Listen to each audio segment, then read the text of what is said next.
Today's tech news moves fast, but understanding it shouldn't be hard. That's why Snarful Solutions Group brings you Connecting the Dots, where we break down what's happening in tech and why it matters to you. Now, let's dive in with your hosts. Imagine the most powerful tech CEOs in the world flying to Rome. Not to meet regulators, not to pitch a new product, but to, essentially beg the Pope for his blessing on their algorithms. I mean, it sounds completely bizarre when you say it out loud. It really does. But today, we're looking at why the giants of Silicon Valley are suddenly terrified of the Vatican and what that means for your digital life. I'm Alex. And I'm Morgan. And it is Monday, May 25, 2026.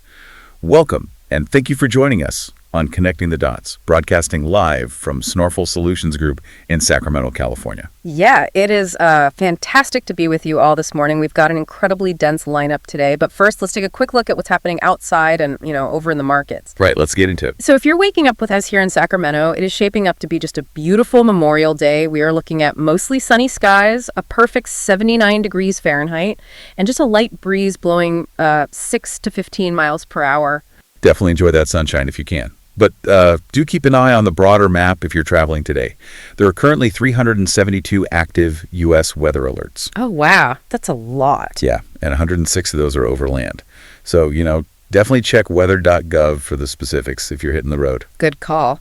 And shifting over to the financial side, we had a very solid end to last week. Really good. The Dow closed Friday up over 145 points, landing at a historic 50,579.70. The S&P 500 also ticked up slightly, closing at 7,473.47. And for those of you tracking crypto this Monday morning, Bitcoin is currently trading at 77,253.98. Honestly, not a bad way to start the week. Not at all. And just a quick nod to the sports fans out there. Great weekend for Bay Area baseball. Both the SF Giants and the Oakland Athletics picked up wins on Sunday. Nice. And the Kings. The Kings, meanwhile, had the weekend off to rest up. Which is, frankly, exactly what we all need before jumping into today's news. Absolutely. So our mission today is to break down the massive structural shifts happening in the tech world. Yeah, we aren't just looking at the headlines here. We want to figure out exactly how these massive geopolitical and corporate chess moves are going to impact you, your family, and your everyday working life. Exactly. We are looking at the intersection of exponential technology, global regulation, and, surprisingly, morality today. Let's unpack this. Today's episode is brought to you by Strong Coffee, the premium instant coffee that tastes like a traditional brew, but is packed with 15 grams of protein, MCTs, and adaptogens like ashwagandha. Get clean, sustained energy without the jitters. Use promo code SNARFUL for 20% off at strongcoffeecompany.com. All right, so to kick off our morning SCAR Tech Report, we really have to talk about the pressure cooker that is the artificial intelligence industry right now. Oh, for sure. The sheer amount of capital flowing into server farms, the geopolitical arms race, the compute power. It's unprecedented. It totally is. I actually read this bizarre breaking news snippet earlier today about a literal tank that's building in temperature and pressure. And officials were saying it might actually explode unless a crack reduces the pressure. Wait, a literal tank? A literal tank. But it got me thinking. That is just the perfect metaphor for the AI industry right now. The pressure is building. And this morning, the Vatican just provided the crack to release it. They absolutely did. They dropped a document that fundamentally challenges the entire architecture of the tech industry. Yeah, Pope Leo XIV has just released his very first encyclical. It's titled Magnifica Humanitas, or Magnificent Humanity. And we really need to pause here and establish who this Pope is, because honestly, it explains so much about this document. Right. Pope Leo XIV is the first U.S.-born pope. He's a Chicago native. And crucially, he has an advanced background in mathematics. That is such a key detail. It is. He is not approaching this from a place of technological ignorance. He's not, a Luddite who's just afraid of computers. He is explicitly framing AI as the new industrial revolution. Which is a brilliant and very deliberate historical parallel. I mean, he actually timed the release of this document on purpose. Right, to land on the anniversary. Exactly. It lands right on the 135th anniversary of Pope Leo XIII's 1891 Encyclical Rerum Novarum. And if we go back to 1891, the church was responding to the brutal, unchecked realities of the original Industrial Revolution. Yeah, you had sweatshops, child labor, incredibly dangerous factories. A total lack of workers' rights, and the church stepped in to argue a radical idea for the time that human dignity simply must come before industrial output. And now this pope is attempting to do the exact same thing for the digital age. Yeah. But his central message is a really specific call to disarm AI. Yes. And we need to be precise about what he means there. He explicitly states that disarming does not mean rejecting the technology. He's not saying smash the servers. No, not at all. It means freeing AI from the cutthroat mentality of military and economic competition. He's warning that, as it stands right now, AI is basically just amplifying the power of a very small group of wealthy individuals and tech monopoly, allowing them to monopolize data to steer global dynamics entirely for their own advantage. He also goes after some core philosophies that are basically religion in Silicon Valley right now, specifically transhumanism. Oh, yeah. That's a huge point of friction. For those who might not know, this is the idea that human limitations, things like aging, vulnerability, even death, are just engineering problems to be solved. Right. The prevailing ethos in tech is that progress means fundamentally surpassing the human condition. And the Pope's philosophical response to that is incredibly sharp. It really is. He writes that humanity flourishes not despite our limitations, but often through them. Wow. Yeah. He argues that a life entirely stripped of friction, engineered for pure algorithmic efficiency, wouldn't actually be a human life anymore. Because when we offload all our friction and our decision-making to machines, we lose our personal creativity. And our moral judgment. We start treating humans like cogs in a machine that's driven entirely by algorithms. Now, he paired this forward-looking warning with a deeply powerful look backward, too. In the document, he issues a formal, sincere apology for the Catholic Church's historical delay in condemning the transatlantic slave trade. He calls it a wound in Christian memory. Yeah. But he connects it directly to the present, warning of new forms of slavery and a new face of colonialism that's driven entirely by the digital economy. Yes. The phrase he uses is data colonialism. Data colonialism. Right. He argues that this new colonialism doesn't conquer physical territory. It appropriates our behavior, our health flows, demographic maps, genetic profiles. He actually called these data points the new rare earths of power. Okay, I have to jump in here with a concrete analogy because this concept of data colonialism can sound a little, academic. Please do. Think of everyday user data like a town sitting on top of an undiscovered oil reservoir. Okay, I'm with you. Free apps act like silent trolls. The town, or in this case you, the listener, thinks you are just getting a free playground, a fun app to message your friends. Right, a free keyboard or something. Exactly. But underneath, your most valuable resource is being quietly extracted, packaged, and sent offshore until the ground caves in. That is the perfect way to look at it. Let's break that down even further. So when you download a free keyboard app, for example, it might track the micro-hesitations between your keystrokes. And they aren't just doing that to improve autocorrect. No. They're using those micro-hesitations to predict your likelihood of developing early-onset Parkinson's disease. Wow. Then they package that predictive demographic map and sell it to insurance brokers or advertisers. That is exactly the rare earth extraction the Pope is warning about. So, if our personal data is the new rare earths, are everyday families unknowingly allowing themselves to be digitally colonized just by using free apps? Precisely. The Encyclical argues that this isn't just a clever business model. It is a profound moral failure. Because it's an extraction of wealth from the public, concentrated into the hands of a few tech monopolies without our true understanding or consent. Right. And the Pope is demanding that this shared knowledge become a true common good, rather than an instrument of surveillance and dominance. But wait, I have to push back here. Why should Silicon Valley care about a religious document? Well, I mean, Meta, Google, Amazon, they answer to Wall Street shareholders, not the Vatican. What actual legal teeth does an encyclical have that would make these massive tech giants sweat? It is a great question, and it really comes down to the mechanics of international law. Okay. Encyclicals don't just sit on a shelf in a church. They shape global consciousness. And more importantly, they provide the philosophical scaffolding for national laws. Oh, so this is a pipeline to real regulation. Exactly. Take Europe, for instance. Catholic social teaching heavily influences the Christian democratic political parties across Europe. And those parties are massive voting blocs in the European Union Parliament. Right. Sarah El Harry, a French government official, actually pointed this out. She noted that the 1891 Encyclical heavily influenced how European countries drafted their labor laws during the Industrial Revolution. So modern lawmakers, especially in the EU and Latin America, will absolutely use this new document as the foundation for stringent AI regulations. Big Tech knows that if the Pope successfully brands their core business model as digital colonialism, European regulators will be absolutely thrilled to write the civil laws. And massive fines. And massive fines that penalize it. So when a moral authority prepares to drop a rule book that could influence global regulations, the corporate giants don't just sit back and wait. Let's look closer at what happened behind the scenes. Yeah, because the secret meetings that took place are just wild. On April 29th, before this document even dropped, executives from Meta, Google, and Amazon held quiet meetings with Vatican officials in Rome. They were desperately lobbying to position themselves as partners in the ethical development of AI.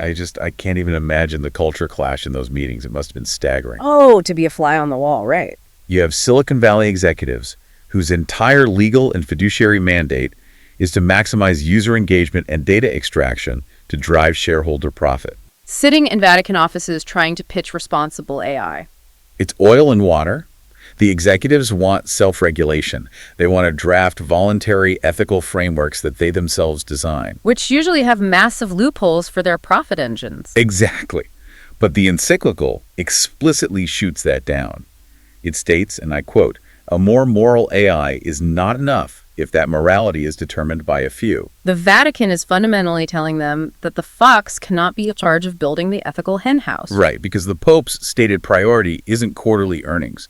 It's the poor, the marginalized, and global social justice. But amidst all this friction, there is one tech company that seemed to navigate this culture clash brilliantly. Yeah, let's connect the broader lobbying effort to one specific company that successfully infiltrated the Vatican's inner circle for the encyclical's launch.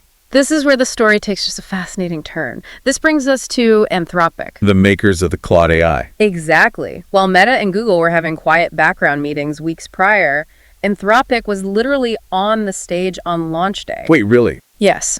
Chris Olah, one of the co-founders of Anthropic, was seated right next to Pope Leo during the formal presentation of the document at the Vatican's Synod Hall. That is an unbelievable level of access. To have a tech founder on stage for a papal encyclical is unprecedented. How did he position himself? He delivered a message you almost never hear from a major tech founder. Olah publicly admitted that frontier AI labs, including his own, operate inside a set of incentives that frequently conflict with doing the right thing. He actually admitted that. Commercial pressure, geopolitical races, sheer pride. Yep. He essentially told the room that AI companies cannot be trusted to steer this technology alone. He explicitly called for outside oversight from religious groups, governments, and civil society. Now, for you listening, we really need to unpack the political and business context surrounding Anthropic right now. Because this wasn't just a random act of altruism. No, it is a highly strategic positioning. Right. And just to lay out the facts here, with absolute political neutrality, taking no sides between any of the parties involved. Recently, Anthropic lost highly classified Pentagon AI work. And why was that? Because the company refused to grant the military unrestricted access to its technology. And following that, the Trump administration actively blocked the expansion of an Anthropic autonomous model known as Mythos. And we need to look at the mechanics of why they clashed with the government. It's not just a polite disagreement. Anthropic trains its models using something called constitutional AI. Which is basically a set of baked-in moral rules that guide the system's behavior. Exactly. But the military often requires a model that can bypass safety guardrails or override ethical constraints in high-stakes combat scenarios. And Anthropic's architecture structurally prevents that override. So it is a fundamental incompatibility with current defense procurement demands. And like we said, the Pentagon has its operational requirements, the Trump administration has its national security directives, and Anthropic has its internal safety protocols. We're just reporting the landscape. But the Pope's document drops right into the middle of this exact tension. It does. The encyclical explicitly calls for AI to be removed from military competition. It states categorically that lethal action must always remain with human beings, never machines. So by sitting next to the Pope and inviting this specific type of external regulation, Anthropic is executing a strategic masterstroke. They are separating themselves from the rest of big tech. Essentially saying, we are the responsible adults in the room. Our constitutional AI aligns with your moral framework. But Morgan, let's elevate this for a second, because this is where the business paradox becomes glaring. Isn't it fascinating that Anthropic, while locked in disputes with the U.S. government, is actively trying to raise $30 billion at a $900 billion valuation? It's wild. You do not raise a $1 trillion valuation without promising astronomical returns to your investors. You really don't. So how do they reconcile that growth mandate while simultaneously locking themselves out of the most lucrative government defense contracts by embracing Vatican ethics? That is the trillion-dollar question. And it's the structural paradox at the heart of their business. Yeah. They are embracing the Vatican's moral framework publicly, which limits their total addressable market in the defense sector, while still being entirely beholden to the financial gravity of Silicon Valley venture capital. There's immense inherent tension there. And the real-world impact of what Anthropic is building, regardless of their ethics, is massive. Oh, absolutely. During his remarks at the Vatican, Ola plainly admitted that there is a real possibility AI will displace human labor at a massive scale. Not just shift jobs around, but displace them entirely. Right. He said supporting those displaced workers will be a moral imperative of historic proportions. That is a staggering admission from someone building the technology.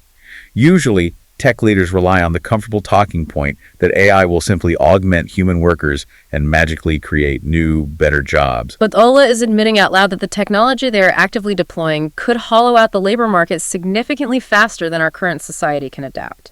Which brings us right back to why the Pope issued this encyclical on the exact anniversary of a historical document about workers' rights.